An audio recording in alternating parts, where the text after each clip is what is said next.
Good evening friends, क्या हाल चाल है आपके। इस समय बज रहे हैं 10 PM और मैं सोच रहा था कि ये क्लास रिकॉर्ड करूं या नहीं करूं। तो मन किया चलो करते हैं, क्योंकि दिमाग में बहुत सारी बातें आपको बताने के लिए चल रही थी। और जो टॉपिक मुझे स्टार्ट करना था वो बहुत शानदार टॉपिक है। उसको कहा जाता है GAAR general anti avoidance rules. GAAR general anti avoidance rules. और पेपर में जनरली क्वेश्चन आ भी रहा है पिछले 2-3 अटेम्प्ट से, हालांकि बहुत ज्यादा डिफिकल्ट क्वेश्चन नहीं आ रहा है, डायरेक्ट क्वेश्चन आ रहा है। वो क्वेश्चन भी हम लोग करेंगे, लेकिन आपको पता होना चाहिए कि ये है क्या GAAR general anti avoidance rules. तो इसको करने से पहले कुछ 4 बातें डिस्कस करते हैं। एक एक टैक्स प्लानिंग के बारे में डिस्कशन करेंगे, एक टैक्स मैनेजमेंट के बारे में डिस्कशन करेंगे, एक टैक्स एवेजन के बारे में डिस्कशन करेंगे और एक टैक्स अवॉइडेंस के बारे में डिस्कस करेंगे। टैक्स एवेजन और टैक्स अवॉइडेंस पे हमारी ज्यादा नजर रहेगी, लेकिन साथ में हम टैक्स प्लानिंग और टैक्स मैनेजमेंट को भी एक बार देख लेते हैं होता क्या है। देखो, टैक्स प्लानिंग का मतलब होता है इनकम टैक्स एक्ट 1961 ने जो आपको बेनिफिट्स ऑफर करे हैं, उन बेनिफिट्स को अवेल करके अपनी टैक्स लायबिलिटी को रिड्यूस करने की कोशिश करना। जो बेनिफिट्स एक्ट में लिखे हुए हैं लीगल तरीके से, जैसे 80C में अगर 1,50,000 रुपीज तक का आप इन्वेस्टमेंट्स करते हो तो 80C में 1.5 लाख रुपए तक का डिडक्शन मिल जाता है, that is the tax planning. Self occupied residential house में 2 लाख रुपीज तक का इंटरेस्ट माइनस होता है, that is the tax planning. अगर स्पेशल इकोनॉमिक जोन में आप मैन्युफैक्चरिंग यूनिट लगाते हो तो 10AA का बेनिफिट मिलता है, डिडक्शन 10AA। अगर स्पेशल इकोनॉमिक जोन में अगर मैन्युफैक्चरिंग यूनिट लगाई जाती है, that is the tax planning.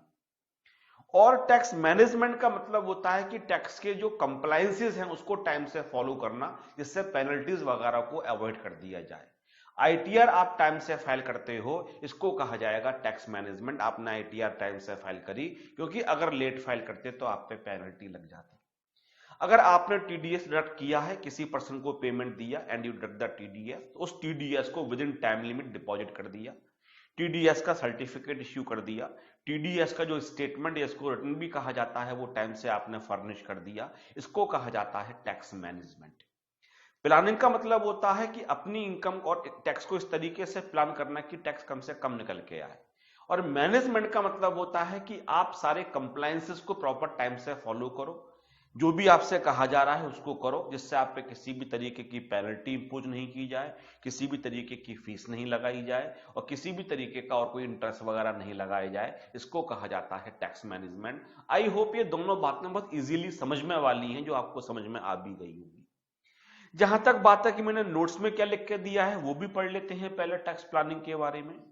Tax planning involves an intelligent application of various provisions of the direct taxes laws to practical situations in such a manner as to reduce the tax impact on the assessee to the minimum। Income tax act ने ही जो benefit आपको offer किए हैं, आप residential house बेच के residential house को खरीदते हो, 54 का बेनिफिट मिलेगा एग्जाम्पशन का, this is the tax planning. Intelligent तरीके से आपने उन सेक्शंस को अप्लाई किया, उन प्रोविजंस को अप्लाई किया जो आपकी इनकम टैक्स लायबिलिटी को रिड्यूस कर रहे हैं, that is the tax planning. Example की जहां तक बात की जाए, ABC limited is company incorporated in India. It sets up a unit in special economic zone for manufacturing of its article. It claims 100% reduction of profits earned from that unit under section 10AA।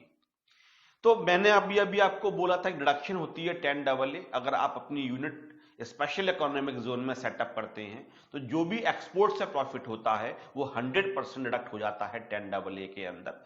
आपको unit तो लगानी ही है और आप चाहते हो tax liability कम हो, तो जरूरी है कि आप SEZ में लगा लो, जिससे आपको कम से कम टैक्स पे करना पड़े। आपने टैक्स के प्रोविजंस को बहुत ढंग से अप्लाई किया, इसको कहा जाएगा टैक्स प्लानिंग। तो नीचे मैंने कंक्लूजन में लिखा है, there is an arrangement of setting up of a unit in SEZ which results in the tax benefit. However, this is a case of tax planning where the taxpayer is taking advantage of the fiscal incentive offered to him by complying with the conditions imposed and economic consequences of the provisions in the legislation that is setting up business unit in the SEZ। कोई गलत काम नहीं किया, सारा काम वो किया जो एक्ट कहता है, और उस तरीके से सारे आपने स्टेप्स को फॉलो किया, और उसके बाद टैक्स ने आपको एक बेनिफिट ऑफर दिया, उसको आपने क्लेम किया। इसको कहा जाएगा tax planning. Tax management, planning which leads to filing of various returns on time, ITR को टाइम से जमा करना, compliance of the applicable provisions of the law and avoiding of levy of interest and the penalties can be termed as efficient tax management। तो planning का मतलब होता है इस तरीके से अपनी इनकम को जगह जगह इन्वेस्ट करना, इनकम टैक्स के प्रोविजंस का बेनिफिट लेना, टैक्स कम से कम निकल के आए। और मैनेजमेंट का मतलब होता है टैक्स में जो कंप्लायंसेज हैं, प्रोसीजर्स हैं, उनको प्रॉपर टाइम से फॉलो करना, जिससे इंटरेस्ट और पेनल्टीज आप पे नहीं लगाई जाए। In short, it is an exercise by which defaults are avoided and legal compliance is secured. Through proper tax planning and management, the penalty for delay in furnishing of tax audit report can be avoided। ये example हो गया tax management का। Similarly, by applying for the permanent account number, the penalty under the tax can be avoided। अगर आप eligible हैं pan लेने के लिए और पैन के लिए अप्लाई नहीं करते हैं, आप पे पेनल्टी लग सकती है। आपने पैन के लिए अप्लाई कर दिया जिससे कि पेनल्टी नहीं लगे, that is the tax management. अब दो नए वर्ड्स और आते हैं, एक को कहा जाता है टैक्स एवेजन, एक को कहा जाता है टैक्स अवॉइडेंस।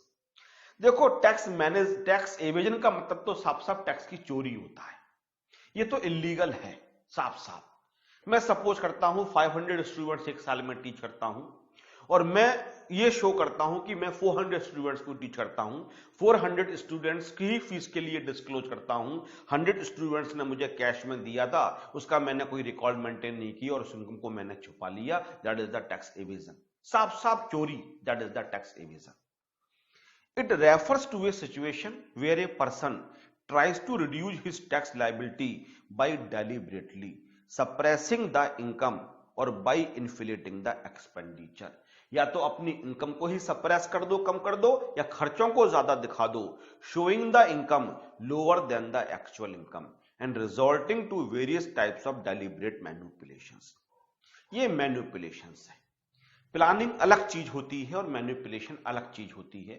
प्लानिंग का मतलब होता है इनकम टैक्स ने ही आपको लीगल ऑफर दिए हुए हैं, ऑप्शंस दिए हुए हैं, उनकी वजह से आप अपनी टैक्स लायबिलिटी को रिड्यूस कर रहे हो। टैक्स एवेजन का मतलब होता है सीधे सीधे आप एक तरीके से गलत काम कर रहे हो, इनकम को कम डिस्क्लोज कर रहे हो, एक्सपेंडिचर्स को इन्फ्लेट कर रहे हो, so that your income is minimum, और जिसकी वजह से आपका टैक्स कम से कम निकल के आए, इसको कहा जाता है टैक्स एवेजन। तो टैक्स एवेजन का एग्जांपल मैंने अभी दिया कि I teach 500 students but I offer tax on the fees of tax on the fees of 400 students. लेकिन जो एग्जांपल मैंने अपने नोट्स में दिया उसको देखना भी जरूरी है। ABC limited is a company incorporated in India. It sets up A unit in the special economic zone for manufacturing of its article. It claims 100% reduction of profits earn from that unit under section 10AA। हाँ जी sir, ये तो सही है, यहां tax evasion कहां है, आगे पढ़ते हैं। ABC limited has another unit for manufacturing chemicals in a non SEZ area. उसकी एक यूनिट और भी है जो नॉन स्पेशल इकोनॉमिक जोन में है। It then diverts its production from such manufacturing unit and shows the same as manufactured in the tax exempt SEZ unit while doing only the process of packing there is general anti avoidance rules applicable in this case. चलो इसको तो खैर बाद में discuss करेंगे। पहले मैंने example लिया, this is the example of the tax evasion.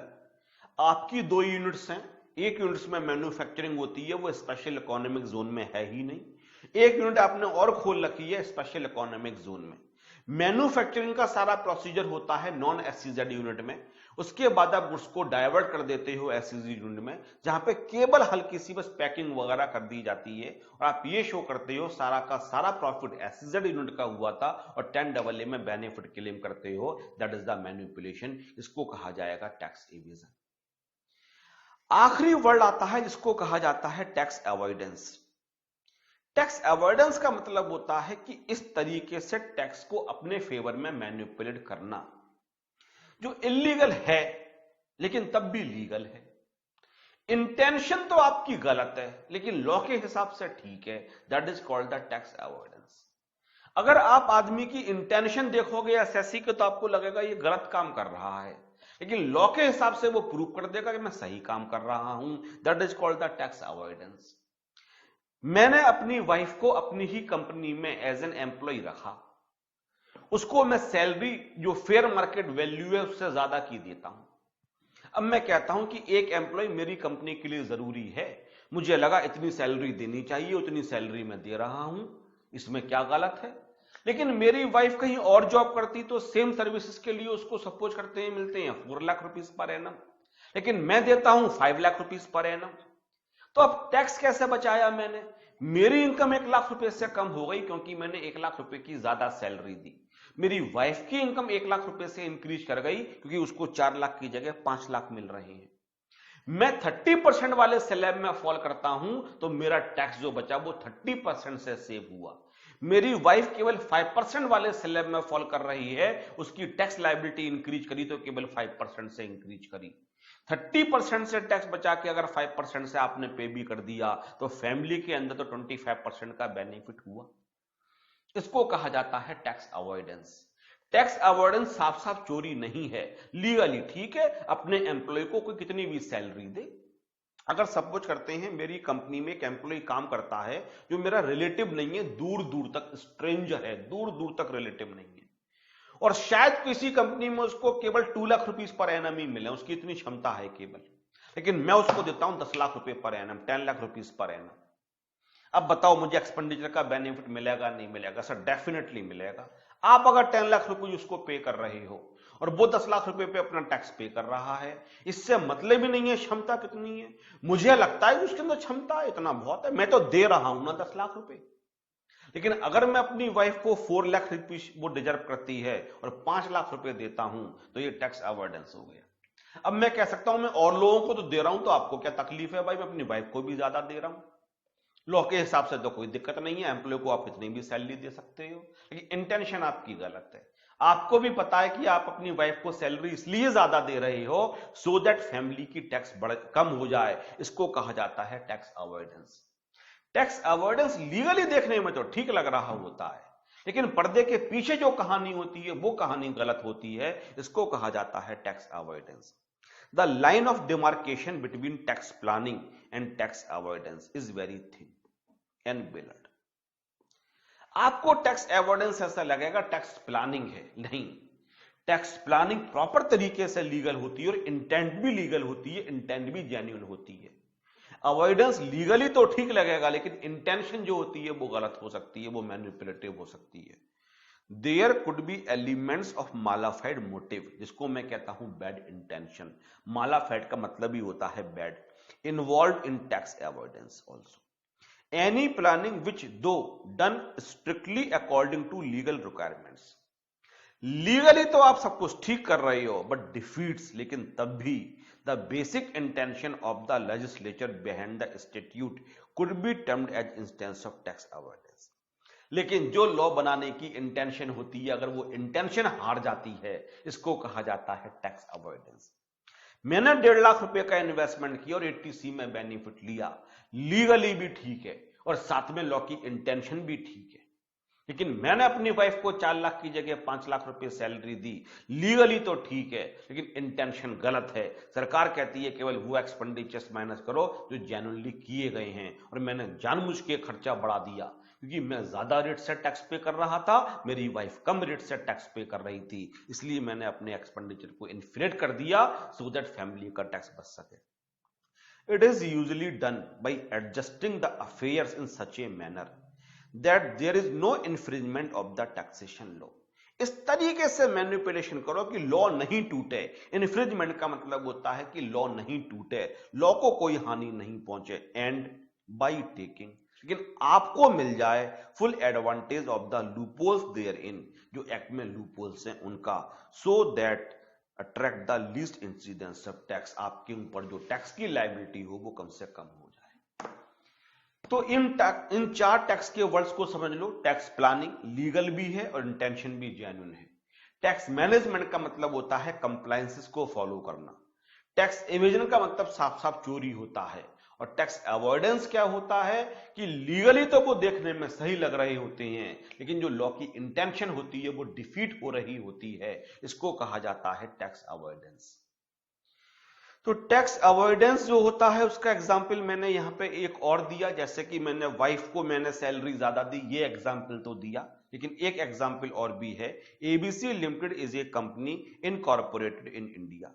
It sets up a unit in special economic zone for manufacturing of its articles. It claims 100% reduction of profits earned from the unit under section 10AA. ABC Limited has another unit for manufacturing chemicals in the non-SEZ area. So ये तो आप Avision वाला ही दे रहे हो, लेकिन थोड़ा difference कर दूंगा। एविजन वाले में हम क्या कर रहे थे, मैन्युफैक्चरिंग सारी की सारी हो रही थी नॉन एसईजेड में, बस पैकिंग हो रही थी एसईजेड के अंदर माइनर। यहां पे ABC limited does not show production of non SEZ unit as production of SEZ unit, but transfer the product of non SEZ unit at a price lower than the fair market value and does only some insignificant activity in the SEZ unit. वहां हम क्या कर रहे थे कि हम ये show कर रहे थे कि मैन्युफैक्चरिंग ही हमारी एसईजेड यूनिट में हो रही है। मैन्युफैक्चरिंग तो हमारी हो रही थी नॉन एसईजेड में, लेकिन हम शो कर रहे थे कि एसईजेड यूनिट की मैन्युफैक्चरिंग है और झूठ बोल रहे थे साफ साफ, इसलिए टैक्स एवेजन बोला। यहां पे वो क्या कर रहा है कि मेजर मैन्युफैक्चरिंग तो एक जगह वो कर लेता है नॉन एसईजेड के अंदर, और बहुत कम प्रॉफिट पे बेच देता है एसईजेड के लिए। एसईजेड में जाके इनसिग्निफिकेंट क्या होती है, मैन्युफैक्चरिंग होती है इनसिग्निफिकेंट, उसके बाद हायर प्राइस पे बेच दिया जाता है। तो आपको तो अल्टीमेटली डिजायर्ड प्रॉफिट मिल गया, नॉन एसईजेड ने बहुत कम प्रॉफिट कमाया, और ज्यादा प्रॉफिट किसने कमा लिया, एसईजेड ने कमा लिया, और एसईजेड यूनिट ने 10AA का बेनिफिट ले लिया। दोबारा पढ़ो, ABC limited does not show production of any SEZ non SEZ unit as the production of SEZ unit. बेईमानी नहीं कर रहे हैं हम, ये नहीं कर रहे हैं कि मैन्युफैक्चरिंग केवल नॉन एसईजेड में हो रही है और एसईजेड की दिखा दे, नहीं, हम कर क्या रहे हैं, but transfer the product of non SEZ unit at a price, proper तरीके से बेच रहे हैं lower than the fair market value. Non SEZ से एसईजेड में बहुत सस्ता बेचा जा रहा है, and does only some insignificant activities, और थोड़ी बहुत मैन्युफैक्चरिंग वहां कर दी गई इन एसईजेड यूनिट, और वहां से जब बेचा गया तो एक्चुअल प्राइस पे बेच दिया गया, तो नॉन एसईजेड का प्रॉफिट तो कम हो गया और एसईजेड का प्रॉफिट ज्यादा हो गया। आप कह रहे हो मैन्युफैक्चरिंग तो हमने यहां पे भी करी थी, इनसिग्निफिकेंट थी, इससे क्या मतलब है, मैन्युफैक्चरिंग तो हमने करी थी। अब लीगली आप चैलेंज कर नहीं सकते हो, मैन्युफैक्चरिंग हुई है।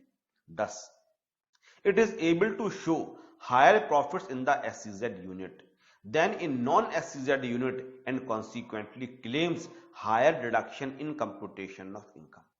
और इस तरीके से वो हायर इनकम दिखाता है किसके अंदर, SEZ के अंदर, जिससे कि 10AA का ज्यादा से ज्यादा बेनिफिट उसके लिए मिल जाए। तो अगर ये 4 टर्म्स आपको समझ में आ गए तो मैं आज का टॉपिक बहुत शानदार तरीके से टीच कर पाऊंगा, जिसको कहा जाता है जनरल एंटी अवॉइडेंस रूल्स, गार भी कहते हैं GAAR। हाँ सर, ये बातें हमें समझ में आ गई। टैक्स प्लानिंग लॉ भी फॉलो हो रहा है, इंटेंशन भी फॉलो हो रही है। टैक्स मैनेजमेंट, जो कंप्लायंसेस हैं, जो प्रोसीजर्स हैं, उनको फॉलो किया जा रहा है सो दैट इंटरेस्ट पेनल्टीज वगैरह नहीं लगे। टैक्स एवेजन साफ साफ चोरी होती है, और टैक्स अवॉइडेंस लॉ तो फॉलो हो रहा है, लग रहा है लॉ फॉलो हो रहा है, लेकिन लॉ की इंटेंशन किल हो रही है, लॉ की इंटेंशन डिफीट हो रही है। इसको कहा जाता है टैक्स अवॉइडेंस। अब हम बात करते हैं आज के टॉपिक की, जिसको कहा जाता है general anti avoidance rules GAAR। Sir ये क्या होते हैं, देखो साफ सी बात सुनो ध्यान से। जो इवेजन है उसको रोकने के लिए तो रूल्स ऑलरेडी बने हुए हैं। अगर टैक्स की चोरी करते हुए कोई पकड़ा जाता है तो इनकम टैक्स में इनफ प्रोविजंस हैं कि उस केस में किस तरीके का सलूक किया जाए, उसके लिए प्रोविजंस बने हुए हैं। तो टैक्स एवेजन को तो उठा के इस चैप्टर के लिए साइड में रख दो। अगर सपोज करते हैं आपकी इनकम बहुत ज्यादा है और आप इनकम कम डिस्क्लोज करते हो, साफ साफ चोरी कर रहे हो, टैक्स की इवेजन कर रहे हो, तो इनकम टैक्स के पास इनफ प्रोविजंस हैं आपके साथ डील करने के लिए, तो टैक्स एवेजन यहां कवर नहीं होगा। टैक्स प्लानिंग तो लीगल होता ही है और टैक्स मैनेजमेंट तो कंप्लायंस होता है। अब बात करते हैं अवॉइडेंस की। इनकम टैक्स में हमेशा से यह कोशिश रही है कि जो चीज लीगल है लेकिन इंटेंशन गलत है उसको किस तरीके से रोका जाए। और इनकम टैक्स ने आज तक क्या किया, इसको रोकने के लिए बहुत सारे सेक्शंस बनाए। जैसे कि अभी अभी मैं जो डिस्कस कर रहा था 48(2) बनाया गया। 48(2) क्या होता है? 48(2) का मतलब होता है अगर आपने किसी रिलेटिव या स्पेसिफाइड पर्सन को पेमेंट फेयर मार्केट वैल्यू से ज्यादा दे दिया गया। 80(8) बनाया गया अगर आपने मेरे संग ट्रांसफर प्राइसिंग ढंग से किया है तो मैं ये मान ही नहीं सकता हूं कि आपको 80(8) सबसेक्शन 8 नहीं आता होगा। एक एसएससी की 2 यूनिट्स होती हैं, एक एलिजिबल एक नॉन एलिजिबल, और उनके बीच में इस तरीके से मैनिपुलेशन किया जाता है कि एलिजिबल का प्रॉफिट बढ़ जाता है सो दैट एलिजिबल को ज्यादा बेनिफिट मिल जाए। प्रोविजन इनकम टैक्स में एग्जिस्ट करता है। 94A तो अभी रिसेंटली टीच किया था। कुछ टेरिटरीज को सरकार ने डिक्लेयर किया हुआ है NJA, नोटिफाइड जुरिसडिक्शनल एरिया। इस एरिया में किसी पर्सन के साथ अगर बिजनेस करते हो तो उन दोनों पार्टीज को बांध दिया जाता है एसोसिएटेड एंटरप्राइजेज, और ट्रांजैक्शंस को बोल देते हैं इंटरनेशनल ट्रांजैक्शन, और उस पर ALP के प्रोविजंस एप्लीकेबल हो जाते हैं। हालांकि 92A के according they are not the associated enterprises, तब भी मान लिया जाएगा। हालांकि 92B के according it is not the international transaction, तब भी मान लिया जाएगा। 92 to 92F तो है ही इंटरनेशनल में। इस बात को रोकने के लिए अगर दो एसोसिएटेड हैं और वो ट्रांजैक्शंस ALP से कंपेयर करते हैं जिससे इंडिया वाली टैक्स लायबिलिटी कम हो जाए, तो इंडिया वाली इनकम को इंक्रीज करने के लिए हम ट्रांसफर प्राइसिंग के प्रोविजंस लगाते हैं।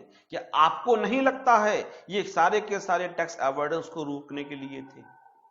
जहां जहां टैक्स की चोरी नहीं कहना चाहिए, टैक्स का अवॉइडेंस पॉसिबल था। चोरी कहते ही ऐसा लगता है कि आपने लॉ को भी तोड़ दिया, लेकिन अवॉइडेंस में ऐसा लगता है कि लॉ तो शायद फॉलो हो रहा है लेकिन लॉ की इंटेंशन डिफीट हो रही है। दो एसोसिएटेड एंटरप्राइजेस हैं, एसोसिएटेड हैं, एक इंडिया में एक अमेरिका में। उन्होंने गुड्स के लिए बेचा और इस तरीके से बेचा कि इंडिया वाली इनकम कम हो जाए। तो सही है, कोई कितने का भी बेचे, बेचने के लिए फ्री है। लॉ इसमें कहां टूट रहा है? लॉ तो ठीक है ना। अगर कोई चीज मैं अमेरिका में बेचता हूं 10 लाख रुपए की, आम आदमी को बेचता हूं, लेकिन एसोसिएट को मैंने केवल 8 लाख रुपए की बेच दी, 2 लाख रुपए अपना प्रॉफिट कम कर दिया। मैं सरकार से कहता हूं मेरा पुराना कस्टमर है, रेगुलर कस्टमर्स है, मैं उसको चीजें सस्ती बेचता हूं, मैंने 8 लाख रुपए का बेचा, इसमें आपको क्या ऑब्जेक्शन है? लॉ तो कहीं नहीं टूट रहा है, लेकिन इंटेंशन तो डिफीट हो रही है। आप किसी अनजान आदमी को फ्री में बेचो, सरकार को दिक्कत नहीं है, लेकिन because he is your associated enterprises, उसको कम आपने सस्ता बेच के इंडिया वाली इनकम को कम कर लिया, अमेरिका वाली इनकम को बढ़ा दिया। अमेरिका में टैक्स का रेट कम है, इंडिया में टैक्स का रेट ज्यादा है, तो इंडिया में तो टैक्स बच जाएगा लेकिन अमेरिका में आपको ज्यादा टैक्स पे करना पड़ेगा। तो इनकम टैक्स में स्टार्टिंग से यह कोशिश की गई कि टैक्स के जो अवॉइडेंस है उनको रोकने की कोशिश की जाए। एवेजन के प्रोविजंस तो बने ही हुए हैं टैक्स को, चोरी को रोकने के लिए। मैं अवॉइडेंस की बात कर रहा हूं, अवॉइडेंस को रोकने की भी कोशिश की गई, और इन सारे सेक्शंस को कहा जाता है SAAR, specific avoidance anti avoidance rules. Specific anti avoidance rules specific खास तौर से बनाए गए हैं। तो सर हां सही है, फिर GAAR की क्या जरूरत थी? SAAR तो स्पेसिफिक सिचुएशन पे लगते हैं, स्पेसिफिक जहां डिफाइंड है। मैंने वाइफ को अपना पेमेंट दिया और जो मैंने वाइफ को पेमेंट दिया वो FMB से ज्यादा है, 48(2) लगा दोगे। नोटिफाइड जुरिसडिक्शनल एरिया में किसी के संग ट्रांजैक्शन किया, आप 94A लगा दोगे। एसोसिएटेड एंटरप्राइज के संग मैंने ट्रांजैक्शन करके इंडिया वाली इनकम को बढ़ा दिया, 92 से 92F ट्रांसफर प्राइसिंग के प्रोविजंस लगा दोगे। लेकिन अगर मैं कोई इस तरीके से कोई अवॉइडेंस करता हूं टैक्स का, जो कि स्पेसिफिक एंटी अवॉइडेंस रूल्स नहीं बना रखे हैं, स्पेसिफिक सेक्शन नहीं है, क्योंकि आदमी तो दिन रात यही सोचता रहता है टैक्स कैसे बचाया जाए, टैक्स कैसे बचाया जाए। चोरी की बात नहीं कर रहा हूं मैं, एवेजन की बात ही नहीं करूंगा इस चैप्टर के अंदर। वो ये कहेगा कि लॉ पकड़ में नहीं आए, असेसिंग ऑफिसर को लगा मैंने सही काम किया है लेकिन मेरा टैक्स बच जाए, मैं इस कोशिश में लगा रहता है। तो कई तरीके से इस तरीके से इंटरप्रिटेशन किया जाता है, लॉ के हिसाब से तो चीज सही लगती है लेकिन होती वो गलत है, इंटेंशन डिफीट हो रही है और उसके लिए स्पेसिफिक एंटी अवॉइडेंस रूल्स है भी नहीं। तो जहां SAAR नहीं होगा वहां लगा दिया जाएगा GAAR, general anti avoidance rules. पढ़ लेते हैं, tax avoidance is an area of concern across the world. बिल्कुल सही बात है, टैक्स बचाने की कोशिश हमेशा की जाती है। मैं हमेशा इस बात को लेकर बैच में भी डिस्कस करता हूं और आज आपके साथ भी डिस्कस करूंगा। हम लोग टैक्स क्यों नहीं पे करना चाहते हैं? हम अपनी सरकार से हर तरीके की ट्रांसपेरेंसी चाहते हैं, अपनी गवर्नमेंट से हम हर तरीके के बेनिफिट्स चाहते हैं, हम सामने वाले को हमेशा अच्छी बात करने के लिए कहते हैं, सामने वाला हमेशा सच बोलता रहे, सामने वाला ईमानदार भी हो। और आप क्या करोगे भैया? घर से ही तो शुरू होगी ना अच्छी बात। आप टैक्स ईमानदारी से पे करते हो, पॉलिटिशियंस अच्छे हों बिल्कुल जरूरी है, ऑनेस्ट हो बिल्कुल अच्छी है, किसी भी तरीके का स्कैम नहीं हो बिल्कुल जरूरी है। ये जो आपके घर में स्कैम हो रहा है उसको कौन रोकेगा? आप क्यों नहीं टैक्स बिल्कुल ईमानदारी से पे करते हो? पहले अपना दामन साफ करो, फिर सामने वाले पे उंगली उठाएंगे। आदमी को सड़कें भी अच्छी चाहिए, आदमी को फ्लाईओवर्स भी चाहिए, आदमी को सिक्योरिटी भी चाहिए, पड़ोसी देश से हमें, पड़ोसी कंट्री से हमें सिक्योरिटी भी मिलती रहे, हमें साइंस में भी टेक्नोलॉजी में भी चाहिए, चंद्रयान हमारा चंद्रमा पर भी पहुंच जाए, हमें सब कुछ चाहिए, भारत सबसे अच्छा कंट्री मिल जाए। लेकिन टैक्स पे करने के नाम पे हम लूपहोल्स निकालने लगते हैं। तो पूरे वर्ल्ड में यह कोशिश की जाती है कि टैक्स अवॉइडेंस को किस तरीके से रोका जाए। The rules are framed in different countries to minimize such avoidance of tax. इस अवॉइडेंस को रोकने के लिए हर कंट्री ने अपने रूल्स बना रखे हैं। Such rules in simple terms are known as general anti avoidance rules और GAAR। Thus, GAAR is a set of general rules enacted so as to check the tax avoidance। Tax avoidance को रोकने के लिए जो rules बनाए जाएंगे उनको कहा जाएगा जनरल एंटी अवॉइडेंस रूल्स। लेकिन आगे एक बात और भी बोली मैंने, anti avoidance rules are broadly divided into two categories, namely general and the specific. Thus, legislation dealing with the general rules are termed at GAAR, whereas legislation dealing with the specific avoidance are termed at the SAAR। हाँ sir, आपने हमें ये बता दिया, SAAR को भी बता दिया, लेकिन तब भी पढ़ लेते हैं। In India till recently SAAR was in vogue मतलब फैशन, SAAR चल रहे थे अभी तक। Laws were amended to plug specific loopholes as and when they were noticed। जब जब सरकार की निगाह में आया कि इस तरीके से टैक्स को अवॉइड किया जा रहा है, उसको रोकने के लिए स्पेसिफिक, जनरल नहीं स्पेसिफिक रूल्स बनाए गए। Now income tax authorities wants to move towards GAAR, क्योंकि GAAR बहुत पुराना नहीं है, 2-3 साल पहले इंट्रोड्यूस किया गया है, but are facing severe opposition of tax payers, fear that these will misuse by tax authorities by giving arbitrary and wide interpretations। Income tax authorities बहुत टाइम से ये चाह रही थी कि GAAR को इंपोज किया जाए, लेकिन इसका अपोज बहुत ज्यादा हो रहा है। अपोज इसलिए हो रहा है कि ये कहा जा रहा है कि इनकम टैक्स अथॉरिटी के पास बहुत ज्यादा पावर आ जाएगी और वो उसका मिसयूज भी कर सकते हैं। खैर, इसकी बात बाद में करेंगे। नेक्स्ट पैराग्राफ पे आते हैं। सार specific anti avoidance rules being more specific provide certainty to tax payer. पता है अगर ये टैक्स अवॉइडेंस होगा तभी अप्लाई किया जाएगा, इन स्पेसिफाइड पर्संस को ज्यादा पेमेंट दोगे, जैसे मैंने वाइफ का एग्जांपल लिया, NJA के साथ करोगे, स्पेसिफिक में हमेशा पता होता है इस ट्रांजैक्शंस पे ही ये रूल लगाया जाएगा, तो सर्टेनिटी देते हैं। GAAR general being general in nature can be misused and may be subject to arbitrary interpretation by tax authorities। और एक बहुत बड़ा कंसर्न है कि GAAR जो जनरल एंटी अवॉइडेंस रूल्स हैं, क्योंकि वो स्पेसिफिक सिचुएशन पर नहीं लगेंगे तो इनका मिसयूज तो पॉसिबल नहीं होगा। फिर मैंने सार के एग्जांपल्स लिखे 40A2, 80IA 10, 94A, 92 90F, ये आपको पता है। और आज की क्लास का आखिरी statement, GAAR provisions do not deal with the case of tax evasion, tax planning and the SAAR। Tax evasion के लिए स्पेसिफिक प्रोविजन है, टैक्स प्लानिंग तो रोकने की बात ही नहीं है, क्योंकि ये तो लीगल है, इंटेंशन में भी बिल्कुल साफ साफ है। और सार जहां लगेगा वहां गार नहीं लगेगा।